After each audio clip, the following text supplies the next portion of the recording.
بسم اللہ الرحمن الرحیم الحمدللہ رب العالمین والصلاة والسلام علی اشرف الانبیاء وسید المرسلین اما بعد رب اشرح لی صدری ویسر لی امری واحلل عقدۃ من لسانی یفقہوا قولی ربنا زدنا علما اللہم فقہنا فی الدین۔ آج میں انشاءاللہ قرآن کریم کا اردو ترجمہ اور مختصر تفسیر میں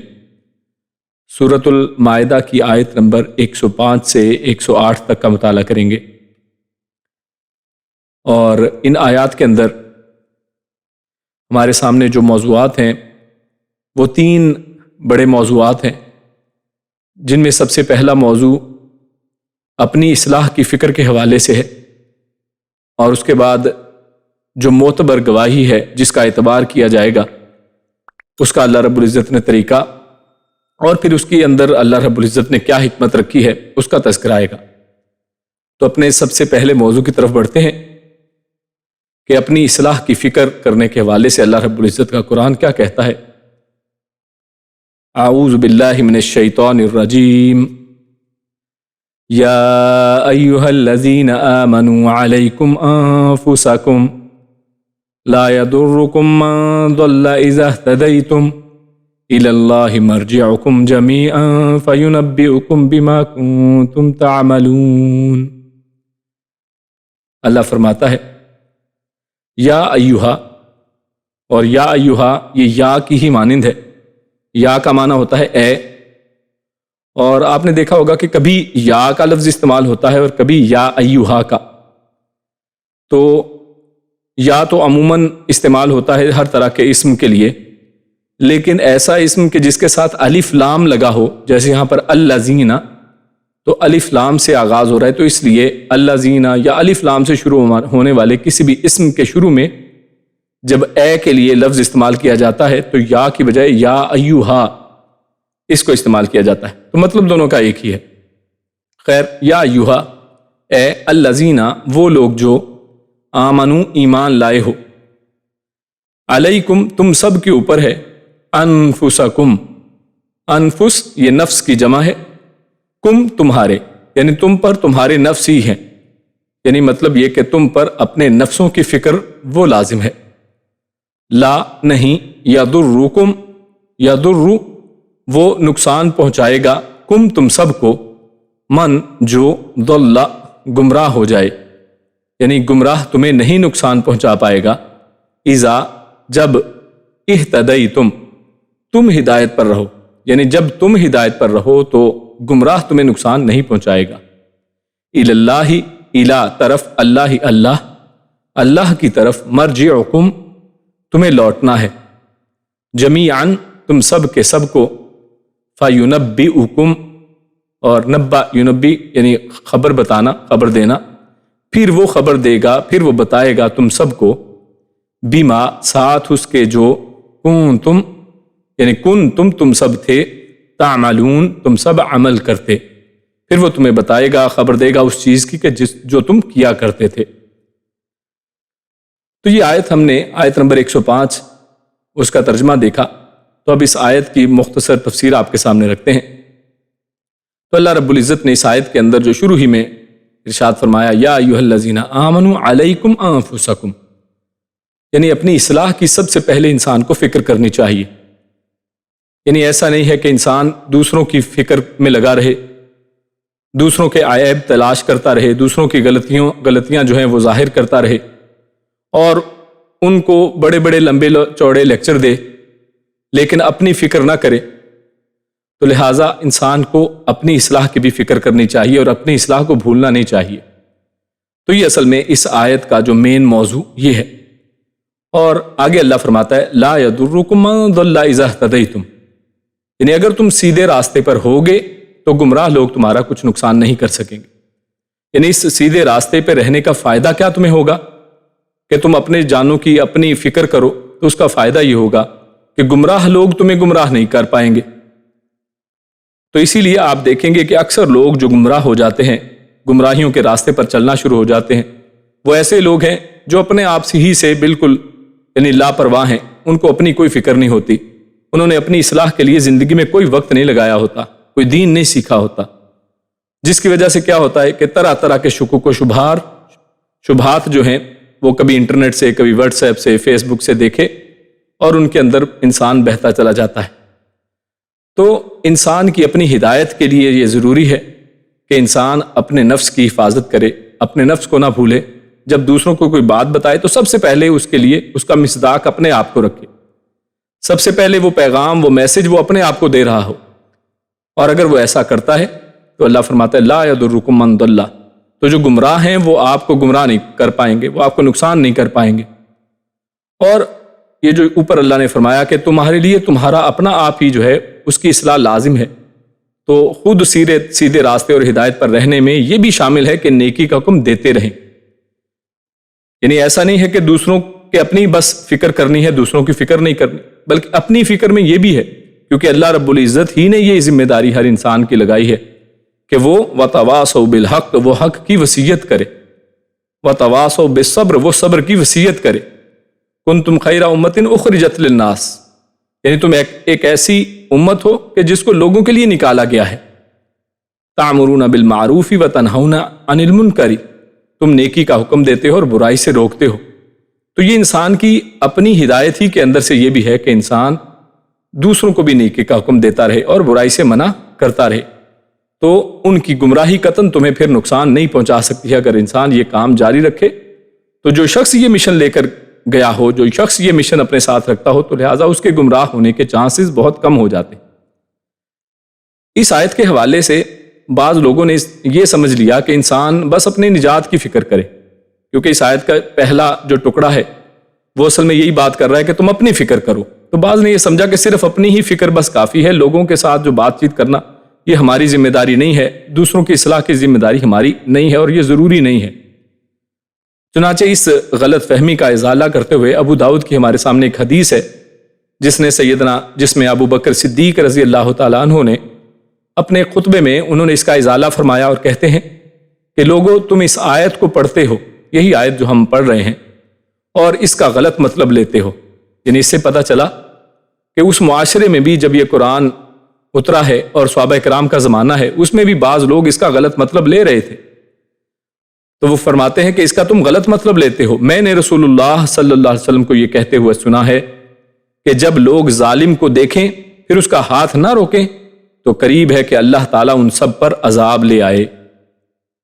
تو اسی حدیث میں ہے کہ کوئی قوم ایسی نہیں جن میں اللہ تعالیٰ کی نافرمانیوں پر عمل کیا جاتا ہو، پھر وہ طاقت رکھتے ہوں کہ اسے بدل دیں، مگر وہ نہ بدلیں، مگر قریب ہے کہ اللہ تعالیٰ اپنی طرف سے ان سب کو عذاب کی لپیٹ میں لے لے۔ یعنی یہ اتنا اہم کام ہے اپنی فکر کے ساتھ ساتھ دوسروں کی فکر کرنا، کہ اگر انسان یہ کام نہیں کرتا ہے تو یہ عذاب جو ہے سب کو اپنی لپیٹ میں لے لے گا۔ اور اس آیت کے اندر جو اصل موضوع اصل میں بنایا گیا وہ یہ کہ ایسا نہیں ہے کہ صرف تم دوسروں ہی کی فکر کرو، بلکہ اس سے پہلے اپنی فکر بھی کرو۔ اور اس کا ہرگز مطلب یہ نہیں ہے کہ صرف اپنی فکر کرو اور دوسروں کی فکر انسان کرے ہی نہیں۔ اور اللہ رب العزت نے جو اس آیت کے اندر اہتدیتم کا لفظ استعمال کیا ہے، اسے علماء کہتے ہیں کہ یہ الفاظ بھی بتا رہے ہیں کہ آیت کا مطلب یہ ہے کہ باوجود تمہارے امر بالمعروف اور نہی عن المنکر کے لوگ باز نہ آئیں تو پھر امر بالمعروف کرنے والوں پر کچھ بوجھ نہیں ہوگا۔ یعنی اگر تم اپنے ہدایت کے اوپر قائم رہو گے تو اس سے فائدہ کیا ہوگا کہ تم لوگوں کو اچھی بات کا حکم دیتے رہو گے، برائی سے روکتے رہو گے، تو اس سے تمہارے اوپر کوئی بوجھ نہیں ہے کیونکہ تم نے اپنا فرض ادا کر لیا ہے۔ اس کے بعد ہم اگلی آیت کی طرف چلتے ہیں جس میں اللہ رب العزت نے یہ آگے جو آیات آ رہے ہیں ان سب میں اصل میں یہی ایک بڑا موضوع ہمارے سامنے رہتا ہے، بلکہ دو موضوعات ہیں۔ ایک تو اللہ رب العزت نے جو معتبر گواہی ہے اس کا طریقہ سکھلایا ہے، اور پھر اس کے اندر جو حکمت ہے وہ کیا ہے اللہ رب العزت نے وہ بھی بیان کر دی ہے۔ تو آیات سب سے پہلے آپ کے سامنے رکھتے ہیں۔ اعوذ باللہ من الشیطان الرجیم۔ یا ایھا الذین آمنوا شہادۃ بینکم اذا حضر احدکم الموت حین الوصیۃ اثنان ذوا عدل منکم او آخران من غیرکم ان انتم ضربتم فی الارض فاصابتکم مصیبۃ الموت تحبسونهما من بعد الصلاة فيقسمان بالله إن ارتبتم لا نشتري به ثمنا ولو كان ذا قربى ولا نكتم شهادة الله إنا إذا لمن الآثمين۔ اللہ فرماتا ہے یا ایھا الذین آمنوا، یا ایھا اے وہ لوگو، اے الذین وہ لوگ جو آمنوا ایمان لائے ہو، شہادت گواہی، بینکم بین کہتے ہیں درمیان میں، کم تم سب کے، تمہارے درمیان گواہی، اذا جب حاضر ہونے لگے، احدکم احدہ ایک کو کہتے ہیں کم تم سب میں، یعنی تم میں سے کوئی ایک جب حاضر ہونے لگے، الموت موت کو، یعنی جب تم میں سے کسی ایک پر کوئی موت آنے لگے، حین الوصیتی، تو حین ایسے وقت کو کہتے ہیں، الوصیت وصیت کا، تو وصیت کے وقت، اثنان دو کو، ذوا عدل اور دو، یہ مردوں کے لیے یہاں پر صیغہ ہے، ذوا والے، عدل عدل والے، تو اس وقت وصیت کے وقت دو عدل والے، منکم تم میں سے، او یا آخرانی یا دوسرے دو، آخران یہ بھی دو کا صیغہ ہے، یعنی تم میں سے دو یا پھر دوسرے دو، من غیرکم من سے، غیری علاوہ، کم تم سب کے، یعنی تم میں سے دو یا پھر تمہارے علاوہ کوئی دو، ان اگر انتم تم ضربتم سفر پر نکلے ہو، فی الارض زمین میں، فاصابتکم پھر اصابت پہنچے کم تمہیں، مصیبت الموتی موت کی، تو وہاں پر تمہیں موت کی اگر مصیبت آن پہنچے، تحبسون حباسا یہاں پر روکو، تحبسون تم سب روکو، ہما ان دونوں کو، یعنی تم سب ان دو، یہاں سے دو سے مراد یہی جو دو گواہ ہیں ان کی بات کی جا رہی ہے، تو تم ان دو گواہوں کو روکو، من بعد الصلاۃ، من سے، بعد الصلاۃ نماز کے بعد، فیقسمانی تو یقسمانی وہ دونوں قسمیں کھائیں، یعنی تم نماز کے بعد ان کو روک لو، پھر وہ دونوں قسمیں کھائیں، باللہ اللہ کی، ان ارتبتم اگر تمہیں شک ہو، یعنی یہ کب دونوں کو روک کر قسمیں دلوانی ہے، ان ارتبتم جب تم میں شک ہو، جب تمہیں شک گزرے، لا نہیں، نشتری، اور وہ قسمیں کیا کھائیں گے، وہ یہ کہیں گے، لا نشتری، لا نہیں، نشتری ہم بدلے میں لیں گے، بھی ساتھ اس کے، ثمنن کوئی قیمت، ولو اور اگرچہ کانا ہو، ذا قربا قرابت والا، ولا اور نہ ہی، نکتم ہم چھپائیں گے، شہادت اللہ کی گواہی کو، انا بے شک ہم، یہ انا ایک ہوتا ہے اس کا مطلب ہے بے شک، اور یہاں پر نا یہ ہم والا ہے، تو دونوں کو جوڑ کے یہاں پر لکھا گیا ہے انا بے شک ہم، اذن تب، یعنی ایسی صورت میں، دین، لمن لا یہ لام تاکید ہے، ضرور، من الآثمین اسم گناہ کو کہتے ہیں، آثمین گناہ کرنے والے، تو اس صورت میں ہم ضرور برضرور ہوں گے گناہ کرنے والوں میں سے، گناہ گاروں میں سے۔ تو یہ آیت آپ کے سامنے، ایک طویل آیت آپ کے سامنے تلاوت کی گئی، اس کا ترجمہ رکھا گیا۔ اب ہمیں اس آیت کے اندر جو اللہ رب العزت نے گواہوں کے متعلق بیان فرمایا ہے اس کو دیکھتے ہیں۔ اللہ فرماتا ہے، یا ایھا الذین آمنوا شہادت بینکم، کہ اے لوگوں جو ایمان لائے ہو، تو ایمان والوں کو مخاطب کیا جا رہا ہے، اور سب سے پہلے بات اللہ نے فرمائی کہ تمہارے درمیان میں شہادت کہتے ہیں گواہی دینے کو۔ اسی وجہ سے جو شہید ہوتا ہے، جو اللہ کے راہ میں فوت ہو جاتا ہے، اس کو بھی شہید اس لیے کہا جاتا ہے کہ وہ اللہ کے راہ میں گواہی کے طور پر اپنی جان بھی قربان کر دیتا ہے۔ خیر یہاں پر شہادہ یہ اردو کا بھی لفظ ہے، اردو میں بھی استعمال ہوتا ہے اسی طرح سے۔ تو یہاں پر جو ذکر ہو رہا ہے یہاں پر گواہی کا، تو آپ نے جیسے دیکھا کہ آیت میں اللہ نے فرمایا کہ جب کسی پر موت آن لگے، اور موت بھی کب، انتم ضربتم فی الارض، جب تم سفر کی حالت میں ہو، تو یہاں پر دوران سفر موت کے اگر آثار انسان کے اوپر نمایاں ہو جائیں کسی پر، اور اس کے پاس کچھ مال اسباب بھی ہو، کچھ اثاثہ ہو، تو وصیت پر وہ دو گواہ بنانے کا یہاں پر اس کا بیان کیا گیا ہے کہ اس کو چاہیے کہ وصیت کرنا چاہے تو وہ دو گواہ ضرور بنا لے، یعنی ایک تو وہ وصیت کرے اگر اس کے پاس کوئی اثاثہ، کوئی مال ہے، اور ایسی وصیت کی صورت میں ساتھ اس کے دو گواہ بھی ہونے چاہیے۔ اور اس کا ذکر اللہ رب العزت نے آگے فرمایا خود کہ اثنان ذوا عدل منکم او آخران من غیرکم، یعنی تمہیں چاہیے کہ تم دو گواہ بناؤ، منکم تم میں سے، یا پھر دو تمہارے علاوہ میں سے۔ تو اللہ کا حکم یہ ہے کہ مسلمانوں یا پھر غیر مسلموں میں سے دو عادل جو ہیں، عدل کرنے والے، سچے، عادل کیا ہے؟ یعنی ایسا شخص جو سچ بولنے والا ہو، حق کی بات کرنے والا ہو۔ تو دو سچے یا عادل لوگ جو ہیں ان آدمیوں کو، اور مرد ہونے چاہیے، ان دو مردوں کو اس پر گواہ بنا دیا جائے، جو میت کے وارثوں کے پاس مرنے والے کا سامان پہنچا دیں اور گواہی دے دیں کہ جناب یہ اس نے وصیت کی ہے اور اس کا سامان اس تک عدل کے ساتھ، انصاف کے ساتھ، سچائی کے ساتھ، بے ایمانی کیے بغیر پہنچا دیں۔ اور یہاں پر یہ جو دو گواہوں کی بات کی گئی ہے، تو ان میں اللہ رب العزت نے اس کا طریقہ بھی بتایا ہے کہ وہ دو گواہ کہاں سے ہونے چاہیے۔ تو وہاں پر پہلے تو یہ فرمایا منکم، تم میں سے ہونے چاہیے۔ تو تم میں سے ہوں کا مطلب بعض نے یہ بیان کیا ہے کہ مسلمانوں میں سے ہوں، یعنی تم میں سے مراد کیا ہے؟ یعنی تم لوگ مسلمانوں کے اوپر، کیونکہ یہ آمنو شروع میں، آیت کی شروع میں کیا آیا؟ یا ایھا الذین آمنو، تو مومنوں کی بات ہو رہی ہے، تو لہٰذا مومنوں ہی کے اندر سے مسلمانوں میں سے ہوں۔ اور بعض نے یہ کہا ہے کہ وصیت کرنے والے کے قبیلے سے ہوں، تو منکم سے مراد یہ بھی ہو سکتا ہے کہ جب ظاہر ہے وہ آپ کے رشتہ داروں کے پاس وہ سامان لے کر آئے ہیں اس میت کا، تو جو بھی وہ لوگ ہیں ان کے پاس جب وہ پہنچے تو یعنی وہ انہی میں سے ہوں، گواہ انہی میں سے ہوں، اس قبیلے والوں میں سے ہوں۔ تو اسی طرح آخران من غیرکم میں اس کے بھی دو معنی نکلتے ہیں، یعنی یا تو غیر مسلم اہل کتاب ہوں، یعنی غیرکم سے مراد اگر پہلے مسلمان لیا تھا تو اس سے مراد یہ ہوگا کہ مسلمانوں کے علاوہ ہوں، یعنی اہل کتاب ہوں یا مسلمان جو نہ ہوں، یا پھر موسی کے قبیلے کے علاوہ کسی اور قبیلے سے ہوں۔ دوسرا معنی یہ ہوگا کہ یا پھر جس نے وصیت کی ہے اس کے قبیلے کے نہ ہوں بلکہ کسی دوسرے کے قبیلے کے ہوں۔ یعنی مسلمان اگر معنی لیا تو ہم کہیں گے یا تو مسلمان ہوں یا پھر غیر مسلم ہوں، تو دونوں ہی ہو سکتے ہیں، یا پھر دوسرے معنی کے مطابق اس کے قبیلے کے ہوں یا پھر اس کے قبیلے کے غیر ہوں، یعنی اس کے قبیلے میں سے نہ ہوں۔ تو کسی بھی شکل میں یہ دو گواہ ہونے جو ہیں وہ ضروری ہیں۔ ان ارتبتم، آگے بات چلتی ہے کہ اللہ رب العزت یہ فرماتے ہیں کہ تم نے یہ دو گواہ بنا لینے ہیں جب سفر کے دوران کوئی وصیت کی ضرورت پڑے، اور دو مرد گواہوں کو وہاں پر بنا لینا ہے۔ اب وہ دو گواہ آ گئے ہیں اور میت کے گھر والوں کے پاس پہنچ گئے ہیں، تو یہاں پر جب انہوں نے گواہی دی ہے تو میت والوں کو اس شہادت کے اوپر اگر شک ہوتا ہے تو اس پہ اللہ رب العزت فرماتے ہیں ان ارتبتم، اگر تمہیں شک ہو،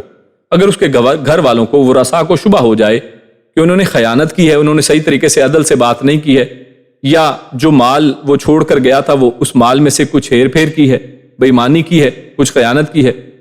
تو اس صورت میں اللہ رب العزت فرماتا ہے کہ ان ارتبتم، اگر تمہیں شک ہو تو پھر کیا کرنا ہے؟ تو اللہ فرماتا ہے تحبسونہما من بعد الصلاۃ فیقسمان باللہ، کہ تم نے پھر دونوں کو روک لینا ہے نماز کے بعد، پھر وہ دونوں اللہ کی قسمیں کھائیں گے۔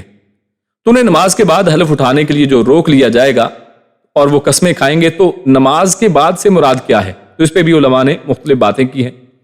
کہ یہ نماز کون سی نماز ہے، کس نماز کے بعد کی بات ہو رہی ہے۔ تو نماز کے بعد ٹھہرا لو سے مطلب نماز عصر کے بعد ہے، یعنی جیسا کہ ایک حدیث میں عصر کا، کیونکہ وہ واقعہ ایک اس کے ساتھ ہے جو آگے ہم انشاءاللہ دیکھیں گے، تو اس واقعے کے اعتبار سے کیونکہ واقعہ وہ اس وقت ہوا تھا جس میں عصر کا وقت تھا، تو بعض نے کہا کہ عصر کی نماز کے بعد۔ ایک قول یہ بھی ہے کہ نماز سے مراد مسلمانوں کی نماز ہے، یعنی من بعد الصلاۃ سے مراد یعنی مسلمان جب نماز پڑھ لیں، کوئی بھی نماز ہو، جب مسلمان نماز پڑھ چکے تو اس کے بعد ان کو ٹھہرا لیا جائے، روک لیا جائے اور وہ قسمیں کھائیں۔ اور تیسرا قول یہ ہے کہ ان کے مذہب کی نماز، یعنی وہ اگر فرض کریں، کیونکہ اوپر جیسے ہم نے بات کی ہے کہ وہ دونوں جو ہیں وہ چاہے تمہارے قبیلے کے ہوں یا مسلم ہوں یا پھر نان مسلم ہوں، اہل کتاب میں سے ہوں، تو ان کے اندر جس بھی انداز سے نماز پڑھی جاتی ہے، جو بھی وہ قبیلہ ہے، جس بھی انداز سے ان میں نماز وغیرہ کا طریقہ کار ہے، تو ان کے مذہب کی نماز ہو۔ خیر مقصد اصل میں پیچھے یہ ہے کہ انہیں نماز کے بعد لوگوں کی موجودگی میں کھڑا کیا جائے، جیسا کہ تفسیر ابن کثیر میں انہوں نے بیان کیا ہے کہ اصل پیچھے مقصد یہ لگتا ہے کہ تاکہ اس وقت نماز کے بعد لوگ وہاں پر اکٹھے ہوتے ہیں، بہت سے لوگ ہوں گے، ان کے بعد ان کو روک کر ان سے قسمیں لی جائیں تاکہ بہت سے لوگوں کے سامنے وہ یہ معاملہ کھل جائے۔ اور وہ قسموں کے اندر کہیں گے کیا؟ پھر آگے اللہ رب العزت نے وہ بات بھی بتا دی ہے، فرمایا لا نشتری بہ ثمنا ولو کان ذا قربى ولا نکتم شہادۃ اللہ، اور کہیں گے کہ ہم مال کی وجہ سے اللہ کی جھوٹی قسم نہیں کھائیں گے، یعنی انہوں نے اس میں قسم کیا کھانی ہے کہ ہم مال کی وجہ سے کہ مال کی ہمیں کوئی قیمت مل جائے، یعنی ہمیں کوئی فائدہ مل جائے تو ہم اس وجہ سے جھوٹی قسم نہیں کھائیں گے، چاہے جسے فائدہ پہنچانے کے لیے ہم قسم کھا رہے ہیں وہ ہمارا رشتہ دار ہی کیوں نہ ہو، تو ہم جھوٹی قسم نہیں کھائیں گے، اور جس گواہی کا اللہ نے حکم دیا ہے اسے نہیں چھپائیں گے۔ تو ایک گواہی کو نہ چھپانے کی بات کی جا رہی ہے، اور دوسرا یہ کہ اس سے اگر کوئی فائدہ ہوتا ہے چاہے ہم کو یا کسی کو یا اس کے یعنی جو قریبی ہیں ان کو، تو کسی بھی اعتبار سے ہم جھوٹی قسم نہیں کھائیں گے۔ اگر ہم ایسا کریں تو یقیناً گناہ گاروں میں سے ہوں گے۔ انا اذا لمن الآثمین، یعنی اگر ہم نے جھوٹی قسم کھائی تو پھر ہم ضرور بر ضرور گواہوں میں سے ہوں گے۔ تو یہ انہوں نے قسم کے اندر یہ بات کرنی ہے، تو اللہ رب العزت نے اس آیت کے اندر اس بات کو واضح کر دیا کہ قسم ایک تو کھائی، دو گواہ مقرر کیے جائیں اس آیت کے اندر، کہ جب کوئی شخص اگر سفر کی حالت میں ہے، اس کے پاس کوئی مال و اسباب ہے، اثاثہ ہے، اس کے لیے وصیت کرنا چاہتا ہے تو وہ دو گواہ مقرر کرے، وہ مردوں میں سے دو گواہ ہوں، اور وہ دو گواہ جو ہیں وہ اس کا مال اسباب لے کر اس کے وارثوں کے پاس پہنچے، اور اگر وارثوں کو کسی وجہ سے شک ہو جائے کہ یہ مال میں کچھ خیانت کی ہے ان لوگوں نے، تو اس صورت میں پھر وہ ان سے نماز کے بعد قسمیں اٹھوائیں، اور وہ قسموں میں یہ کہیں گے کہ ہم نے کسی بھی طرح کی بے ایمانی وغیرہ، اس میں جھوٹی قسم ہم نہیں کھا رہے ہیں، ہمارا اس میں کوئی فائدہ نہیں ہے، چاہے وہ قریب قرابت والے ہی، ہم کسی کا فائدہ نہیں اس کے اندر چاہتے، بلکہ ہم عدل کے ساتھ بات کر رہے ہیں اور ہم شہادت کو چھپا بھی نہیں رہے ہیں، اور اگر ہم نے ایسا کیا تو ہم گناہ گاروں میں سے ہوں گے، تو یہ وہ کہیں گے۔ اس کے بعد اس کا اگلا حصہ یعنی اگلی آیت کے اندر ہم چلتے ہیں، جس میں اس کی مزید آگے وضاحت ہے۔ اللہ فرماتا ہے فَإِنْ أُثِرَ عَلَىٰ أَنَّهُمَا اسْتَحَقَّا إِثْمًا فَآخَرَانِ يَقُومَانِ مَقَامَهُمَا مِنَ الَّذِينَ اسْتَحَقَّ عَلَيْهِمُ الْأَوْلَيَانِ فَيُقْسِمَانِ بِاللَّهِ لَشَهَادَتُنَا أَحَقُّ مِنْ شَهَادَتِهِمَا وَمَا اعْتَدَيْنَا إِنَّا إِذًا لَّمِنَ الظَّالِمِينَ ذَلِكَ أَدْنَىٰ أَن يَأْتُوا بِالشَّهَادَةِ عَلَىٰ وَجْهِهَا أَوْ يَخَافُوا أَن تُرَدَّ أَيْمَانٌ بَعْدَ أَيْمَانِهِمْ وَاتَّقُوا اللَّهَ وَاسْمَعُوا وَاللَّهُ لَا يَهْدِي الْقَوْمَ الْفَاسِقِينَ۔ اللہ فرماتا ہے، جس کا ترجمہ کچھ یوں ہے، فَإِن، پھر اگر، اُثِرَ، اطلاع پائی جائے، یعنی اطلاع اگر مل جائے، علی، اس پر کہ، انہما، کہ بے شک وہ دونوں، استحقا، مستحق ہوئے ہیں، اسمن، گناہ کے، یعنی اگر وہ گواہی دے بھی دیں، انہوں نے شہادت دے دی، لیکن اس کے باوجود جو ورثاء ہیں وہ اس کو نہیں مانتے، صحیح، وہ سمجھتے ہیں کہ جھوٹ بولا ہے، فآخرانی، تو پھر دو دوسرے، آخر دوسرے کو کہتے ہیں، آخرانی دو دوسرے، یقومانی، دونوں کھڑے ہوں گے، یعنی کوئی اور دو آدمی کھڑے ہوں گے، مقامہما، ان کی جگہ پر، مقامہ کھڑے ہونے کی جگہ، ہما ان دونوں کی، یعنی ان کی جگہ پر دو آدمی کھڑے ہوں گے، من الذین، ان لوگوں میں سے، استحق علیہم، یعنی حق ثابت ہوا ہو ان کے خلاف، الاولیانی، دونوں قریبی ہوں، فیقسمان، تو دونوں قسمیں کھائیں گے، باللہ، اللہ کی، لشہادتنا، لا لام تاکید ہے، یعنی یقیناً ہماری گواہی جو ہے، ہم دونوں کی گواہی، احق، وہ زیادہ سچی ہے، من شہادتہما، من سے، شہادتی، گواہی سے، ہما دونوں کی، یعنی ان دونوں کی گواہی سے ہم دونوں کی گواہی زیادہ سچی ہے، وما اعتدینا، وما، اور نہیں، اعتدینا، ہم نے کوئی زیادتی کی، انا، بے شک ہم، اذن، تب، یعنی اگر ہم نے زیادتی کی تو تب، لمن الظالمین، لمن یعنی ضرور، میں سے، الظالمین، ظلم کرنے والوں میں سے، یعنی اگر ہم نے زیادتی کی تو ہم ضرور ظالموں میں سے ہوں گے۔ ذالک، یہ، ادنا، زیادہ قریب ہے، ان، کہ، یاتو، وہ سب لائیں، بالشہادتی، اب یہاں پر اس کی حکمت بیان کی جا رہی ہے کہ یہ زیادہ قریب ہے کہ یاتو، وہ سب لائیں، بالشہادتی، گواہی کو، علی وجہہا، علی، اوپر، وجہہا، اس کے منہ کے، یعنی اس کے رخ پر، او، یا، یخافو، وہ سب ڈریں، ان، کہ، تردہ، رد کر دی جائیں گی، ایمان، قسمیں، ایمان کی، ایمن کی جمع ہے ایمان، یعنی قسمیں، بعد ایمانہم، بعد ان کی قسموں کے، واتقوا اللہ، اور اللہ سے ڈرو، واسمعوا، اور تم سب سنو، واللہ، اور اللہ، لا یہدی، نہیں وہ ہدایت دیتا، القوم الفاسقین، فاسق قوم کو یا فاسق لوگوں کو۔ تو یہ دو آیات، آیت نمبر 107 اور 108 آپ کے سامنے تلاوت کی گئی، تو ان میں اللہ رب العزت نے وہ جو پہلے ہم نے بات کی کہ وہ 2 شخص جنہوں نے وصیت لکھی تھی یا وصیت کے ٹائم شہادت دی تھی، 2 گواہ بنے تھے، وہ جب گھر کے پاس آئے اور ان کے سامنے اپنی شہادت رکھی، لیکن گھر والوں کے اس کے اوپر شک ہوتا ہے، تو اس شک کی صورت میں وہ نماز کے بعد ان دونوں سے گواہی لیتے ہیں اور وہ دونوں گواہی دیتے ہیں کہ ہم سچ بول رہے ہیں اور ہم جھوٹ بولنے والے نہیں ہیں۔ تو لیکن اگر اس کے باوجود اگر ان کے اوپر شک ہو اور پتہ چل جائے کسی وجہ سے کہ جناب نہیں یہ سچ نہیں بول رہے ہیں اور اس کے اوپر کوئی دلیل موجود ہو، تو اس صورت میں آگے پھر کیا ہوگا؟ تو اب یہ اصل میں ان 2 آیات میں اس کا حال احوال بتایا گیا ہے۔ تو اگر ان دونوں کے قسم کھا لینے کے بعد پتہ چل جائے، یعنی یہی فرمایا اللہ نے فَإِنْ أُثِرَ عَلَىٰ أَنَّهُمَا اسْتَحَقَّا إِثْمًا، کہ اگر پتہ چل جائے کہ ان دونوں نے گناہ والا کام کیا، یعنی جھوٹ بولا ہے، انہوں نے خیانت کی ہے، تو میت کے رشتہ داروں میں سے 2 قریبی رشتہ دار آگے بڑھیں گے اور حلف اٹھائیں گے۔ اب پھر جو یہاں پر فرمایا نا کہ فَآخَرَانِ يَقُومَانِ مَقَامَهُمَا، تو ان دونوں کی جگہ 2 آدمی کھڑے ہوں گے۔ تو اب یہ کون ہے کہ جو لوگ اصل میں ان دونوں کی گواہی کے اوپر یعنی شک کر رہے ہیں اور ان کو پتا ہے کہ یہ بندہ صحیح نہیں بول رہا ہے، یہ دونوں آدمی کوئی اس میں خیانت کر رہے ہیں، تو ایسے 2 لوگ پھر میت کے رشتہ داروں میں سے اٹھیں گے اور ان دونوں کے خلاف اب یہ دونوں گواہی دیں گے اور وہ حلف اٹھائیں گے کہ ہم دونوں کی گواہی، ان دونوں نے وہ گواہی دیں گے کہ ان دونوں نے خیانت کی ہے اور انہوں نے جھوٹی قسم کھائی ہے، اور ان دونوں کی گواہی سے زیادہ قابل قبول ہماری گواہی، جس کو اللہ نے یہاں پر فرمایا کہ وہ کہیں گے کہ لا شہادتنا احق من شہادتہما، ان دونوں کی گواہی سے ہماری زیادہ گواہی قابل قبول ہونی چاہیے، ہم زیادہ سچ بول رہے ہیں، اور یہ کہ ہم نے ان پر خیانت کی جو شہادت دی ہے تو اس میں ہم نے ان پر زیادتی نہیں کی ہے، وما اعتدینا، ہم نے ان کے اوپر کوئی زیادتی کے طور پر کوئی بدلہ لینے کے لیے یا جھوٹ نہیں بول رہے ہیں، بلکہ انہوں نے واقعی کوئی نہ کوئی خیانت کی ہے، اور اگر ہم نے زیادتی کی ہے تو یقیناً ہم ظالموں میں سے ہوں گے، انا اذا لمن الظالمین۔ تو اس انداز میں اب یہ 2 لوگ میت کے جو رشتہ دار ہیں، ورثاء ہیں، ان میں سے وہ کھڑے ہوتے ہیں اور وہ گواہی دیں گے۔ تو اس انداز میں جب یہ اس کے حوالے سے گواہی دیں گے تو عموماً جو ہے وہ بات پکڑی جاتی ہے، اس کے اوپر وہ دلائل دیں گے اور یا جو بھی معاملہ بالکل کلیئر ہو جائے گا۔ اور آگے اللہ رب العزت نے اس کے پیچھے جو حکمت رکھی ہے کہ کس انداز میں ان 2 گواہیوں کو دونوں طرف سے اللہ رب العزت نے دینے کی جو یہاں پر بات کی ہے، تو اس سے فائدہ کیا ہے؟ تو اللہ فرماتا ہے ذالک ادنی ان یاتوا بالشہادہ، یعنی اس کے بعد اللہ نے اس طرف حلف لینے کی حکمت اور مصلحت بیان فرمائی ہے کہ اس کا فائدہ یہ ہوگا کہ گواہ آخرت کے عذاب سے ڈرتے ہوئے امر واقع میں کوئی تبدیلی لگائے بغیر گواہی دیں گے۔ یعنی فائدہ یہ ہوگا جب ان کو پتا ہے کہ اگر ہم نے کوئی جھوٹی گواہی دی تو نماز کے بعد پوری دنیا کے سامنے ہمیں کھڑا کیا جائے گا اور ہماری بے عزتی ہوگی، ہمیں جھوٹا ثابت کیا جائے گا، ہم سے گواہی مانگی جائے گی کہ اللہ کی قسمیں کھاؤ، اور اگر ہم نے جھوٹی قسم کھا لی، اگر ہم نے کوئی زیادتی اور خیانت والی بات کی اور پکڑے گئے تو ہمارے مقابلے میں دوسرے بھی قسمیں کھانے والے کھڑے ہو سکتے ہیں اور پوری دنیا کے سامنے جگ ہسائی ہوگی۔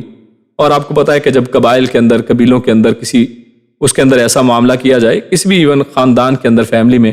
پوری سب کے سامنے اگر کسی کی جگ ہسائی ہو جائے تو یہ بڑی بات ہے۔ تو اس سے پھر انسان جھوٹ بولنے سے، جھوٹی گواہی سے باز آتا ہے۔ اور آخرت کا بھی یہاں پر اللہ رب العزت نے فرمایا کہ انا اذا لمن الظالمین، اور پچھلی دفعہ کا فرمایا تھا کہ لمن الآثمین، کہ گناہگار ہوں گے یا پھر ظالم ہوں گے، تو دونوں کو گناہگار ہونے کا، یعنی اللہ کے حضور کھڑے ہونے کا اور اپنے گناہ کا بھی اندیشہ جو ہے اس کے اندر واضح ان کی آنکھوں کے سامنے رہتا ہے۔ اور خیانت کی شکل میں 2 قریبی رشتہ داروں سے حلف لینے کی حکمت یہ ہے کہ حالت سفر کے گواہ ڈریں گے کہ اگر ہم نے جھوٹی قسم اٹھائی تو وہ رد کر دی جائے گی، یعنی آپشن یہ بھی اویلیبل ہے کہ جناب ہماری گواہی کو بالکل رد کر دیا جائے، کیونکہ قریبی رشتہ دار قسم کھائیں گے اور جھوٹ پکڑا جائے گا۔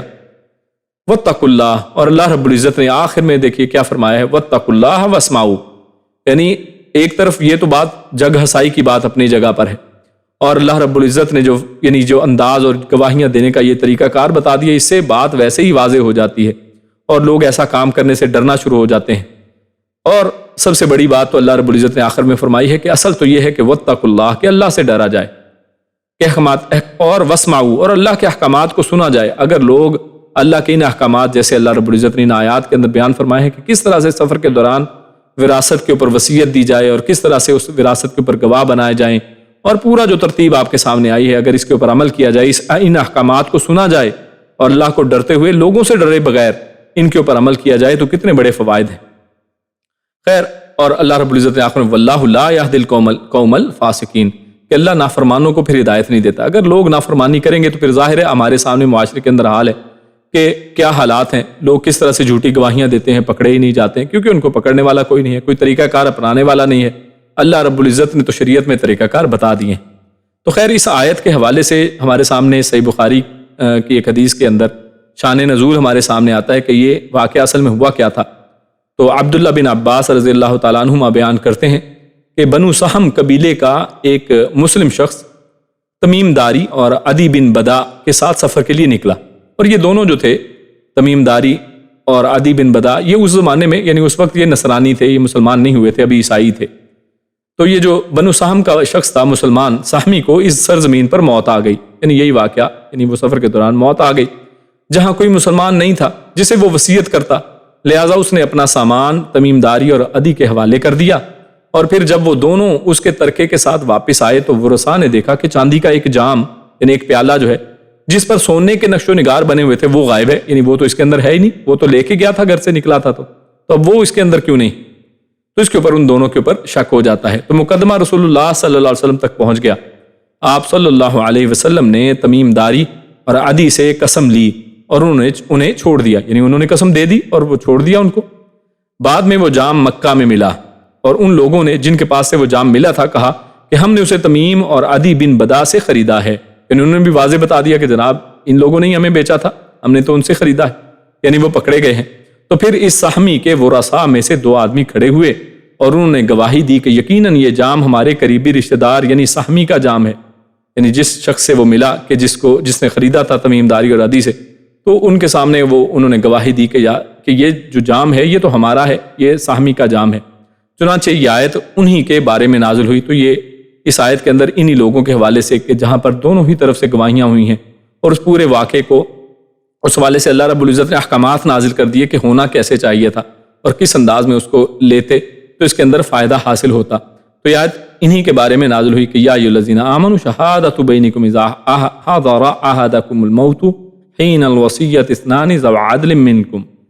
کہ وہاں پر دو لوگوں کو گواہ بنا لیا جائے، اور آگے پورا طریقہ آپ نے یہاں پر دیکھا ہے کہ جس کے اندر اللہ رب العزت نے کتنی بہترین انداز میں رہنمائی فرمائی ہے، اور کہ کس طرح سے گواہی دی جائے، گواہی کا طریقہ کیا ہوگا، اور اس کے اندر پھر اس کے خلاف بھی گواہی دی جا سکتی ہے، اور آخری بات یہ کہ اس کے اندر پھر حکمتیں کیا کیا ہیں، اور سب سے بڑی بات جو فرمائی کہ واتقوا اللہ واسمعوا، کہ اگر انسان اللہ رب العزت کے احکامات کو سنے اور اللہ رب العزت کا تقوی اختیار کرے تو اس سے دنیا اور آخرت کے فوائد انسان کو حاصل ہوتے ہیں۔ تو اسی پر اپنے قرآن کریم کا یہ جو ہمارا درس قرآن تھا اس کو ختم کرتے ہیں۔ اللہ رب العزت سے نیک عمل اور اچھے سمجھ کی توفیق کی دعا ہے۔ سبحان ربک رب العزت عما یصفون وسلام علی المرسلین والحمد للہ رب العالمین۔ جزاکم اللہ خیر و بارک اللہ فیکم۔ اس کے بعد انشاءاللہ ہم اپنا اگلا درس جو ہے وہ گرامر کے حوالے سے اس کو شروع کرتے ہیں۔